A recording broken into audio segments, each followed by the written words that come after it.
5টা ঘন্টা ধরে ট্রেনিং দিচ্ছি, কিচ্ছু শিখতেছো না তুমি, আবার করো। দেরি হয়ে যাচ্ছে। জান, হুম, কেমন লাগতেছে আমাকে?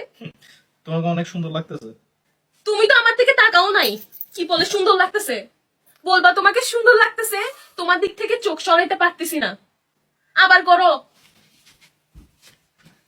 লা লা লা লা। জান, হুম, আমাকে কেমন তোমার লাগতেছে? থেকে আমি চোখ সরাইতে পারতেছি না, তোমাকে এত সুন্দর লাগতেছে আজকে। এরকম করে কেন বলতেছো? একটু একটু ভেতর থেকে ফিলিংসটা আনো, মন থেকে, ভেতর থেকে, আবার করো। জান, কেমন লাগতেছে আমাকে?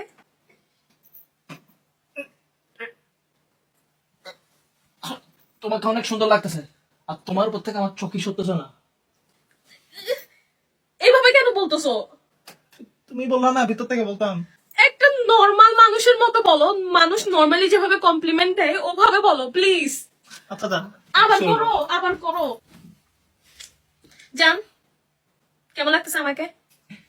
তোমাকে একজনের মতো লাগতেছে, বলিউডের ড্রিম গার্লের মেয়েটার নাম কি? আনান্যা পান্ডে, যে আয়ুষ্মানের সাথে মুভি করছে। তোমাকে আয়ুষ্মানের মতো লাগতেছে, যেখানে ও মেয়ে সাজছিল। তোমার সাথে আমার হবে না।